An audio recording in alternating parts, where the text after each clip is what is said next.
A very good evening to one and all present here. I, Isha, take great pleasure in welcoming you all to Salwa, an interaction with Acharya Prashant. Thank you so much, sir, for sparing your valuable time and gracing us with your presence. I extend a warm welcome to all the dignitaries present on and off the dais, professors, and fellow ICTs.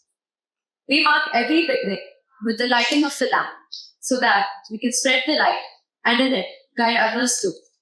We uphold this tradition here too. I would like to request Acharya Prashant ji, Honorable Registrar Professor R.R. Deshmukh, Eastern Convener Professor Amit Pratap, and the Dean of Research and Innovation, Padmasha Devarajan Ma'am, to come onto the stage and light the lamp as a tribute to Lord Saraswati, the goddess of knowledge.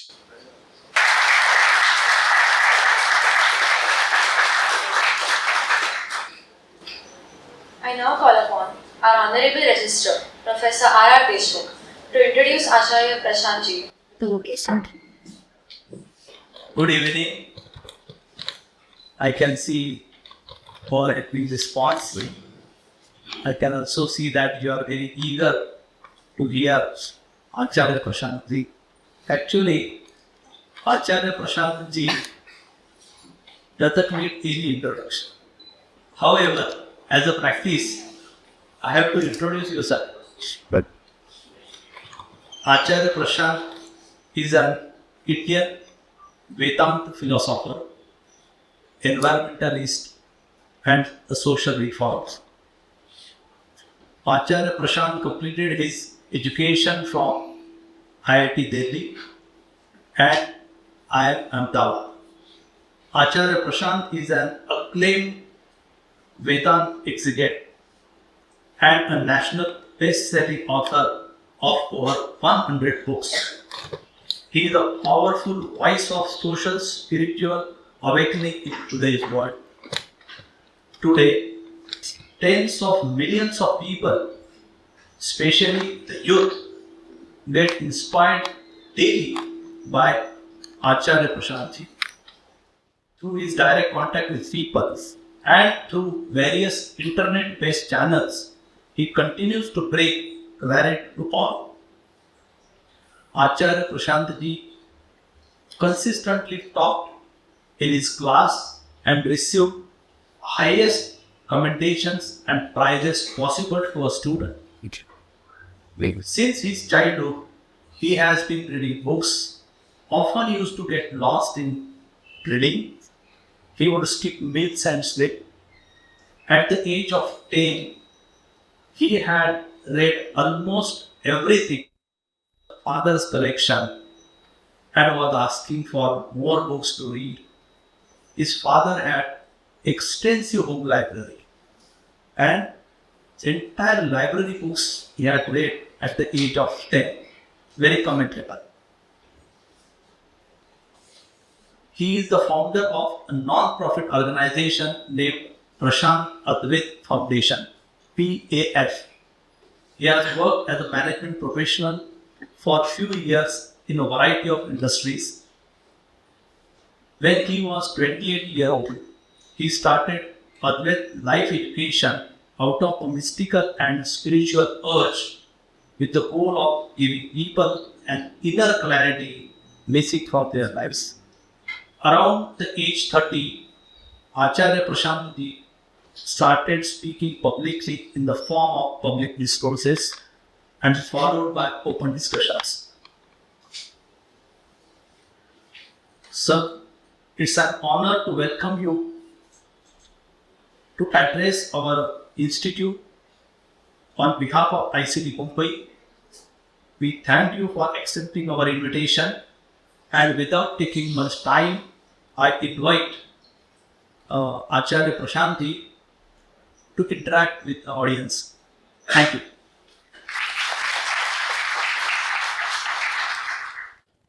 Pranam Acharya ji.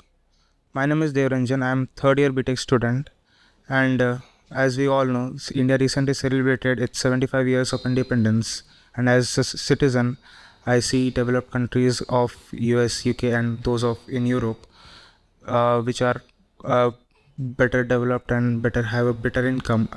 This was driven through materialistic ways. How India, as a developing country, can use spirituality to become a developed country. You see, that which you are calling as the materialistic approach, place it, is nothing wrong actually. It's just that it might not be complete. But there is a difference, a big difference between something being wrong and something being incomplete. Right? Vedanta is very clear about it.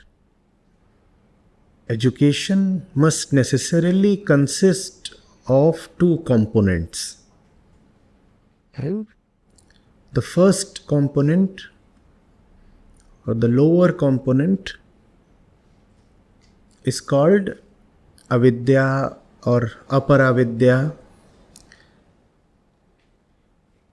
It's to do with the world, the material world. The thinkers, the seers said very clearly, if you do not know the material world, you will be condemned to fall in a deep place, deep and dark place.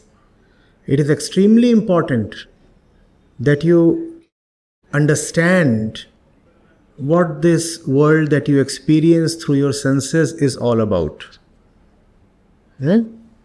Therefore, science, as we know it, is very important and very useful. You cannot just brush it away by calling it materialism. India suffered a lot because it did not pay adequate attention to material advancement.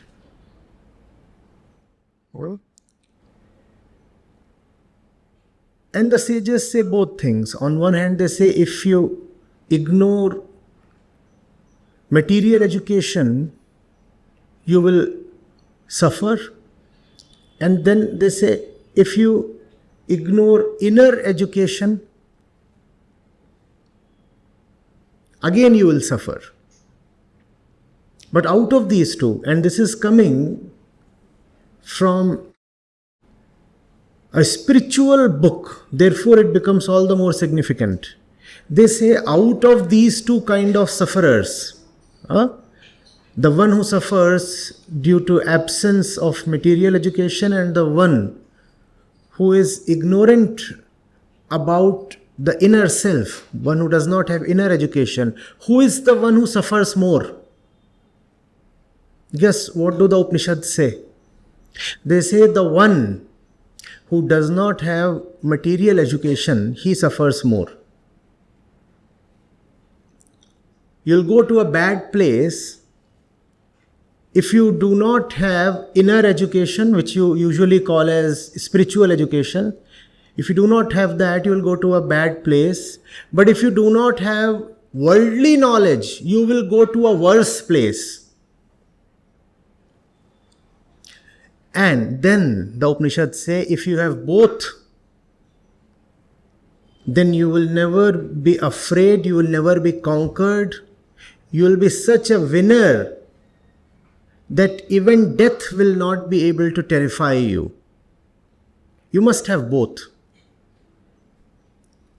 There is a lot that we need to learn from the West. Right?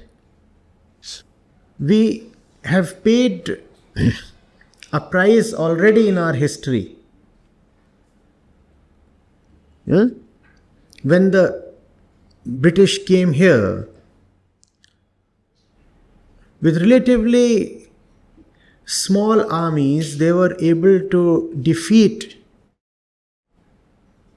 the various Indian armies. They fought a lot of battles here. In most of the battles, the British were outnumbered. Their armies were relatively smaller and still they could win. There were many reasons, obviously. But one of the reasons was that their technology was more advanced. And if you lose the various battles of various kinds of freedom, what is now left to save? When freedom itself is lost, and freedom has many aspects, each of those aspects requires preservation, security, defense. A lot of that requires you to be materially strong. Well, at the same time, we very well know that the West itself is suffering due to lack of inner knowledge, spiritual education. And because the West did not pay adequate attention to that aspect, they themselves have landed in a big mess. You look at the climate crisis today, 90% of the crisis is attributable to the developed Western first world. So, it could be said that lack of inner education is one of the important reasons why the West has become such a threat not only to itself but to the whole world, not only to mankind but to all the species that inhabit this planet. It is very difficult really to say which one is a bigger problem. Not to have material knowledge or not to have knowledge of the self, knowledge of the mind, knowledge of who you really are from the inside.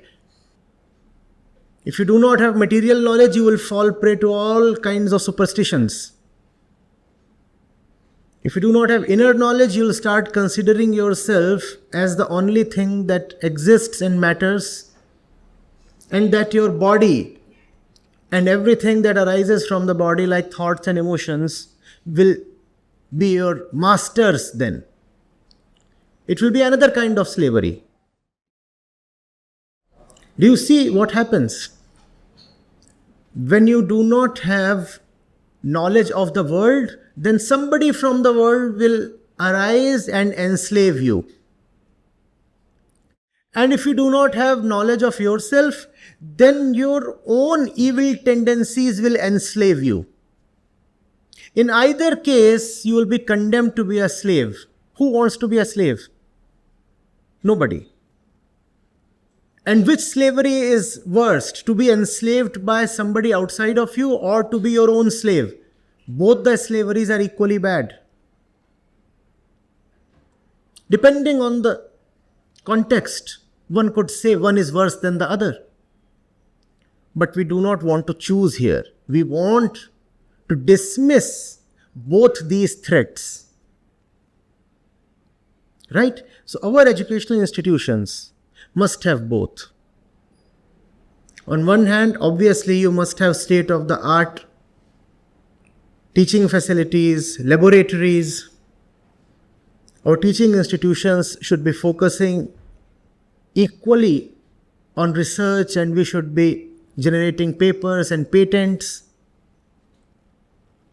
At the same time, we should have humanities departments, very rich humanities departments, even in courses of professional education. And basics of philosophy, psychology. When I say philosophy, I definitely wish to include Indian philosophy, the various darshans that we had. Okay? So, you all as students of professional courses must be exposed to that as well. Right? However, by that I do not in any way wish to take away the importance of professional technical education. Science is extremely important. Mathematics, the various humanities, the arts, all of them are very, very important. Along with them, we must also have courses that deal with life. Courses that educate a young person in what it means to exist, what it means to relate. The very question of identity, the question of values, the question of the right relationship between the self and the world. There must be an entire department dedicated to this. If that is not there, there will be problems. The West is already facing those problems. We do not want to follow the West in this respect. We want to take the best from everywhere. We do not want to repeat somebody's mistakes, do we? Yes.